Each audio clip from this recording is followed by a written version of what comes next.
Welcome to The Explainer. Today, we're going to break down something that honestly shapes our digital lives way more than we probably realize, and that is the echo chamber effect. All right, let's start with a feeling I'm pretty sure we've all had. You know that sense when you're online that your views aren't just your views? They're just common sense, right? It feels good, it's super validating, but that feeling, that's also the first little warning sign that you might be inside an echo chamber. So, this whole thing has a name. Let's really dive in and get specific about what an echo chamber actually is. Okay, so here's the deal. The whole thing is basically a cycle.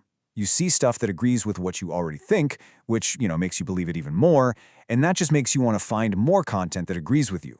It's this incredibly powerful feedback loop, and it can be really, really hard to snap out of.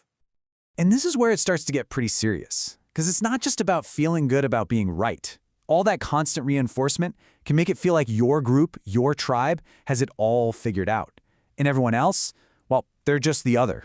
It really does create a very real us versus them mentality. So you might be wondering, how do we even get stuck in these chambers in the first place? Well, it's not just one thing. It's kind of like a perfect storm, right?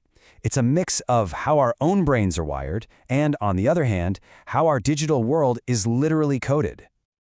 Yeah, so on one hand, you've got our own psychology. We have these things called cognitive biases that just, naturally pull us toward information that feels comfortable and right. And then on the other side, you've got these massive tech platforms whose whole business model is built on one thing: keeping us engaged. And the easiest way to do that? Just feed us more of what they know we already like. Okay, let's talk about the brain side of things first. And the big one, the absolute classic, is confirmation bias. Look, our brains are kind of lazy. They're wired for efficiency. It takes way less mental energy to just accept information that fits with what we already think than it does to, reevaluate our entire worldview. So, without even realizing it, we give a ton more weight to anything that just confirms our existing beliefs. All right, so we know our brains love info that confirms what we think. But what happens when we see facts that totally contradict our beliefs? This is where it gets really wild. There's something called the backfire effect, and it means we don't just ignore the new info. We actually fight back and double down. Our original beliefs can literally get stronger when they're challenged. It's like a defense mechanism for our identity. So, just to recap, we prefer evidence that agrees with us and we double down when we're challenged. Now, this last bias is the one that makes the echo chamber feel so huge. It's called the false consensus effect, and it basically means we just naturally think way more people agree with us than actually do. And when you're inside an echo chamber, that feeling goes into hyperdrive. Suddenly, your little corner of the internet feels like the whole world. Okay, so our brains are clearly primed for this stuff. Now let's flip the coin and look at how the technology we use every day builds on these natural human tendencies. So this brings us to a term called computational propaganda. I know, it sounds super complex, but the idea is actually pretty simple. It's all about using automated systems, we're talking algorithms and bots, to strategically push certain messages out there. The goal is to make these ideas seem way more popular than they actually are. And just to give you a sense of the scale we're talking about here, one study on a major social media site estimated that as many as 48 million accounts were actually bots. That's like 15% of all users on the platform at the time. These aren't real people, you guys. They're just little automated programs designed to amplify messages over and over again and create this total illusion of consensus. All right, so this mix of our own psychology and all this automated tech, it isn't just some interesting thing that happens online. It has absolutely spilled out into the real world, and honestly, the consequences have been incredibly serious. This quote from Adam Klein really nails it. He talks about this process that researchers call information laundering. And it's exactly what it sounds like. You take a fringe idea, maybe something that's totally false, and you make it seem legitimate just by bouncing it around the online ecosystem over and over until nobody even remembers where it came from. And this model here shows you exactly how it works. A counterfeit narrative gets planted, maybe on some fringe website or forum.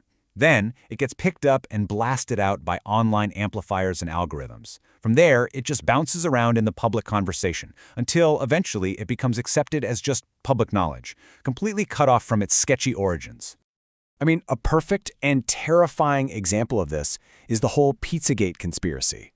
This thing started as a totally baseless theory on a fringe message board, but it got laundered so well and so fast that in just over a month, it led to actual real-world violence. A man literally walked into a family pizzeria with a rifle and fired shots because of it. And we saw it again with the Unite the Right rally in Charlottesville, which turned deadly. That entire event was basically organized and advertised online, inside the echo chambers of social media forums, and those spaces were used to radicalize people and get them to mobilize for a violent, real-world clash. Okay, I know, this all sounds pretty grim, right? So the big question, the really crucial point, is what can we do about it? Are we just stuck in these feedback loops forever? Well, here's a little bit of nuance, and actually some good news from the research. It turns out we might not be as closed-minded as we think. Yes, we prefer like-minded sources, but the data shows we don't necessarily go out of our way to avoid information that disagrees with us. And that little gap right there, that's our opening. That's where change is possible. So how do we use that opening? Well, experts point to a few key things we can do. Step 1 is just questioning our own assumptions, developing that critical thinking muscle. Step 2 is about intentionally seeking out different sources, a wider range of credible opinions. Then we can encourage that same diversity of thought in our own circles. And hey, even playing devil's advocate now and then can be a great way to make sure a group is really thinking through all the angles. You know, in the end, it really all comes down to this one question. The stuff we consume every single day, our information diet, it literally shapes the reality that we see. So the question you have to ask yourself is, who's your chef? Are you letting an algorithm cook for you, or are you going to be the one who takes control of the menu?